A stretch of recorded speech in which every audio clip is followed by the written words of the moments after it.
This is Battlefield 4. We're on Xbox Series X. The game is now given an FPS boost. So that means we're going up to 120 FPS without any sort of need to turn it on. It's automatically available by default when you play on Series X. And you have a 120 Hz capable screen. And yeah, it feels really quite amazing. It seems like such an upgrade for this one. So otherwise, not the greatest set of features. This was an early next-gen title at the time for Xbox One, and it hasn't necessarily aged perfectly well. It's fairly jagged around the edges and stuff, but you know what? Not the worst sort of looking experience. Now with that, we get 720p, obviously at 120 FPS with auto HDR support, which does actually add a nice little bit of softening to the lighting and the visuals of this particular title. And yeah, it's kind of got a really interesting setup here. Obviously the multiplayer is a lot bigger and more of a deal than the campaign is, but I thought, you know what, we're showing off the full experience. Let's start with the campaign and do a little bit of that before moving on to the multiplayer portion of the title, just so that we can show and see both of them in action. I should also mention that YouTube does not support 120 FPS, and I can't record at 120, so hopefully you're seeing the benefit of it. It's going to be a lot about the panning and sort of the movement of the game. So yeah, I think this is actually the unique one out of the bundle of EA titles that were given an FPS boost when this one got it. Because with that context, the other ones you have to turn off certain features, you have to turn down resolution elements. This one just plays with that benefit because it didn't get any sort of real upgrade for the platform, which in turn is also kind of disappointing. So just in general, this plays better, which is nice. Out of ammo. Okay, there we go. Yeah, I'm just kind of talking away here instead of following directions. You guys ready to fight? Hold your fire. The doggo's chased. The poor doggo. Anyways, I actually kind of like the campaign in this one. I find it interesting in regards to the characters and the sort of scenarios you're doing as you're fighting with these factions. It was kind of a cool dynamic, and I sort of miss when they did these, story-focused types of experiences when it comes to the Battlefield franchise. It really was kind of fun to have these sort of things. And they move more to, I guess, the individual, smaller, standalone war story things.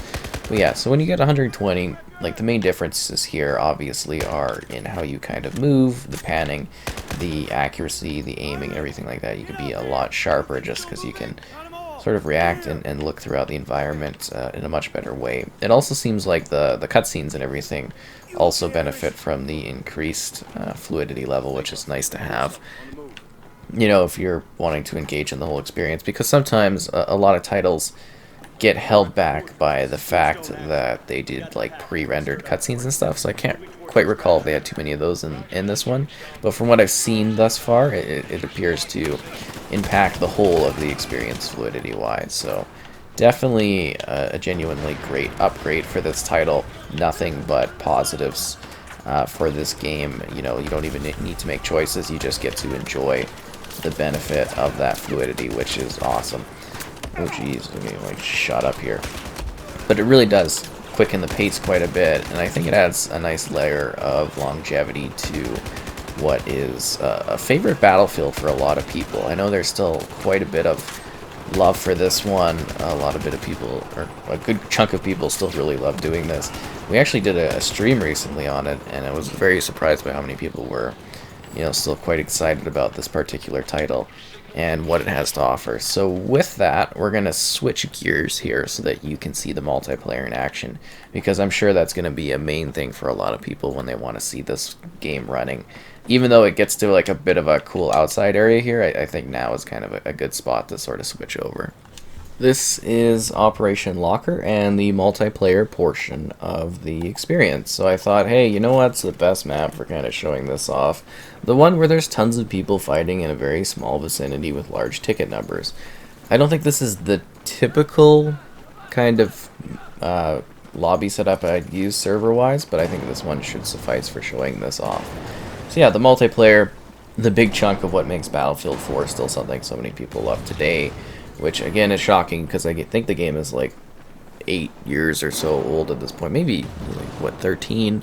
Yeah, it's about 8 years old. But anyways, you can still find lots of servers. People are still playing this. It's definitely quite lively and decently popular. So with that, we're jumping in here, and the frame rate is going to be such a nice upgrade for this kind of mayhem as you're fighting back and forth. Like, this is just, you know, really great. So if you've never played the multiplayer in this one, it's actually really action-packed. You kind of fit into different classes and play different roles as you're working together to try to capture positions. Conquest is the most popular mode still to this day, because this was the first time that we got large-scale battles on console, and it was a really, really great game. So in the past, you know, you'd be locked to like 32 players, and we jumped up to 64 players for this one, and that was really quite exciting because it was such a monumental leap. And then on top of that, with the new generation, the visuals were obviously quite a bit better than they were on 360, because I remember going from the 360 to the Xbox One version of this game back in like 2013, because it was like I think it was like a $5, $10 upgrade or something like that you would pay, and you'd get to, you know, get that next gen copy. And it was really exciting because this game was such a, you know, a kind of showcase of what the console could do. And it's neat to be, you know, sort of revisiting it all these years later to see this big change up and see how it's running and performing with this frame rate boost, which is just, to me, really quite an exciting thing, because I never thought that they would ever upgrade this one because it's so old. Like I said earlier, it's a bit of a shame we aren't getting any sort of resolution upgrade to this one, but I think generally having that better frame rate for this title is good for the long term of it. I mean, I don't know if it's also going to be something that people play forever, because, you know, it is showing its age at this point, but it still is something that you can enjoy, and you can enjoy better than you ever enjoyed in the past. Like I said, it's just a pure upgrade here. I haven't noticed that there's any sort of, you know, issues or anything like that with any parts of the experience. Everything just seems to be running better and looking really good if you have the hertz to kind of deploy this upgrade. And I mean, if you don't, you just won't see it. If you do, you know, you're going to have a much better time seeing what this game has to offer if you're playing the intense multiplayer, whether you're running around on foot or you're driving around in vehicles. You know, this one kind of has it all going on for it, which is really cool. Yeah, it's just sort of exciting, I guess you could say, just to jump into this Battlefield. It was literally the first one I thought of when going through the list of EA upgraded titles, because there's a lot of choices for Battlefield games, but I was like, this one is where we're probably going to see, you know, a massive sort of boost on it, just making it feel a lot better. Because I still do like playing this game, and it's quite fun if I have any time to jump into it. Like I said earlier, we did a stream not too long ago, and it was very enjoyable. And it's just even better now, because I literally had no idea that they were going to bother giving this one an FPS boost. I just didn't foresee that this would be one of their targets. And I hope I've kind of been giving a good context into regards to what this, you know, game is. You know, you got your single player kind of story with some neat characters and missions, and then you've got your multiplayer, and it's expansive. You can do core, and you can do hardcore if you want to make it more intense. A large range of different maps. They did a lot of DLC for this one over time, so there's extra stuff if you want to jump in on those. And I think you gotta buy most of them. I think there was some free DLC for this one, maybe some like night maps or something like that. You get large-scale combat, whether you're, you know, infantry, your vehicles. They got boats, they got helicopters and stuff like that, so you can do aerial, ground, or vehicle-based combat. And the maps all kind of share that. This game also had a really cool feature called like Levolution, where you could see certain events on maps where the whole world would completely be changed.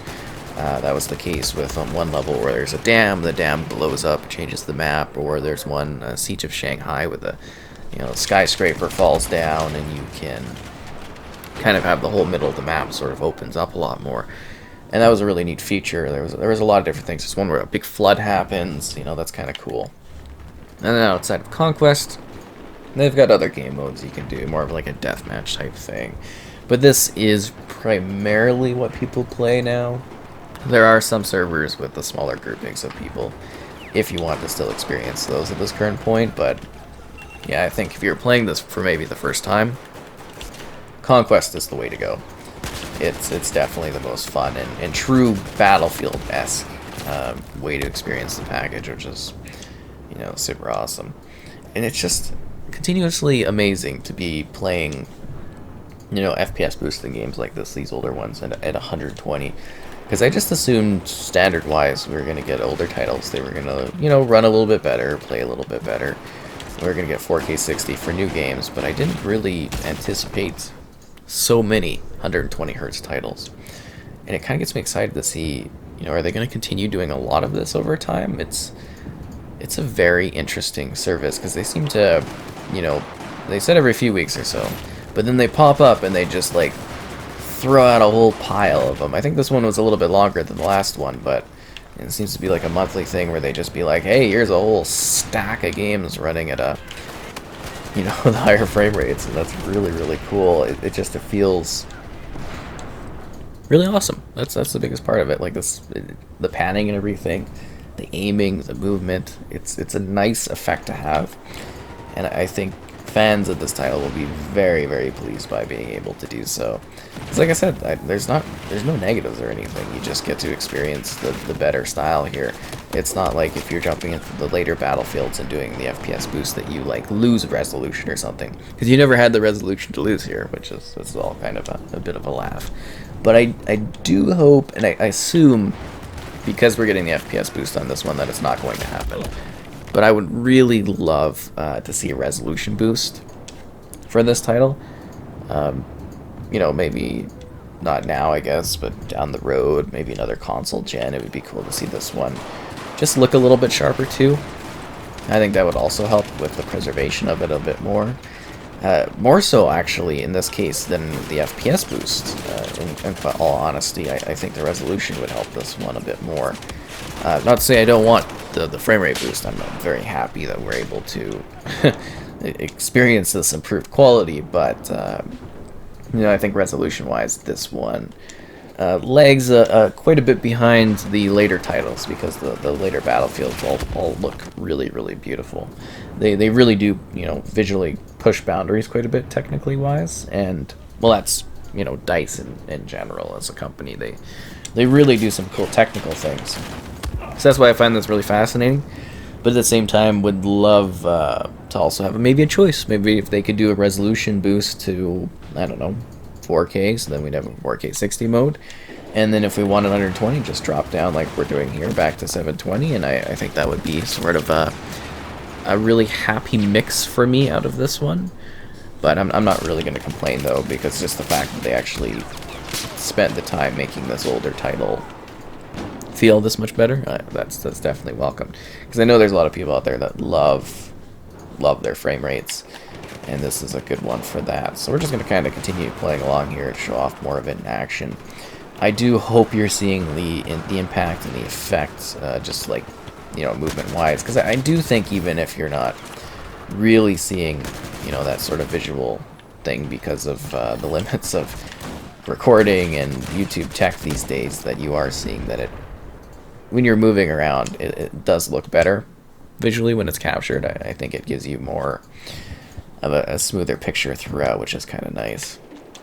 And Hurt Locker, yeah, what a great map for this. This is actually like a perfect test of the 120, because it is the most compressed and centered and focused battle of all of the, you know, I guess you could say any of the maps in this game, because everybody is converging on like one little tiny spot, and then you kind of move out here if you want to do like a bit of a flank, but for the most part it's everyone in just one little area, all 64 players just kind of going at it. And I think that's kind of special too. I'm breaking out. I'm gonna go and try to do the the flank here, maybe take the B and confuse them a little bit.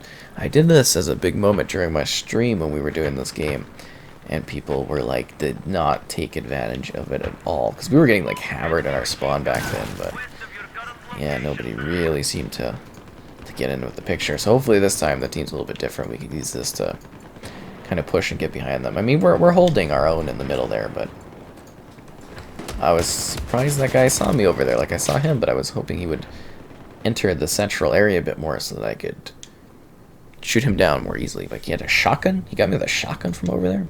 Damn, that Spaz is powerful. Way too powerful. But yeah, this map is just so constricted in terms of where you're going. They're sending in the battle bot. Joy living again, my friend, but yeah, we've had some fun moments on this one, I gotta say. The thing down he goes so many times where we're just like trying to get past this line here and nothing's going on. I think my class is literally built around doing this, because usually as a medic I'd be like, you know, popping health things for people, but in this one it's kind of just defibs and noob tubes. Yep, it's the way to go. And they bring in these silly robots. It's just funny. Damn, there's a lot of chaos and destruction going on around here. And a bit of a flanker too, with the defib that saves lives. So many lives. Yeah, I'm just trying to think of all the years I've spent like playing with others and by myself, just doing like these intense battles in this game on the different maps. Metro's also a really good one if you can jump in on that and experience what it has to offer multiplayer wise. I mean, there's other cool levels. This doesn't even really showcase Battlefield that well either, because it is, you know, it's just like infantry focused, this match. It's not like other maps where you get all those vehicles thrown in. I think that kind of also makes this one unique just in terms of what they were, you know, going for style-wise. It's kind of a really cool title. I'm gonna try to break through the middle. Nope, not a good idea. See, like, just look at the players. This one seems to be a bit more of a sniper team focused on the other opposing side. Usually you just get, like, soldier on soldier, but nah, these guys are definitely doing more of a snipe approach, which is working quite well for them.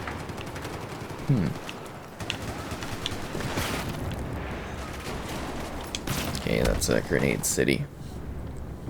Damn. This one's also got like a really neat look to it, because it's sort of like gritty. The newer ones, you know, they're gritty and they're beautiful, but this one is just a pure level of modern grit to it. And I don't know if you could get away with necessarily doing this story plot these days, because it would really alienate you out of a market that you probably want to be in. And I'm assuming that maybe, well, it wasn't as big of a deal back then, but now it certainly is. Can't believe I got killed by that guy. As soon as I got up and got killed again. They're holding this line down. It's driving me crazy, actually. So what's also cool about this one is the custom servers people kind of run, or they like rent, I guess you could say, because they increase tickets and stuff, and it's neat that so many of those are still being supported, like, you know, 8 years or so on. That's just wild. Those are the ones you want to look for too, because you get like, well, you can play a map like literally just 24/7. Really, they do like the Metro 24, they do this one 24. There's also one for like the Gold Fund map or something, which is like a big sort of field-esque level. I killed myself there. That's weird. Anyways. Big field type level, lots of vehicle stuff, but I never really thought that was a very good level, so I'm honestly like a bit surprised that it's always full whenever I go to take a look at it, and that people are always so still interested in that one. I just find that a little bit shocking, as to say. It's definitely a little bit of a surprise, but you know, people love their different types of Battlefield experiences, and this one's got some cool maps, and I don't know how much you get to see some of the different ones, but I think there's still a fair rotation going on, because you still get the regular public servers. Yeah, that's true, and they're just less populated than the community ones seem to be, because the community ones obviously are built around those community players. But yeah, this feels fantastic. It feels better than it ever has on console, I guess you could say. it's been a bit of an unreal and surreal experience jumping into this and seeing how it's running. It's very nice to have that option here. And that's about all I have for this one for now, I guess. We'll probably play more Battlefield 4 again someday, I would imagine, because it's still a popular title, still a really good game, and still a genuinely enjoyable time that many will still have fun with for years to come, probably.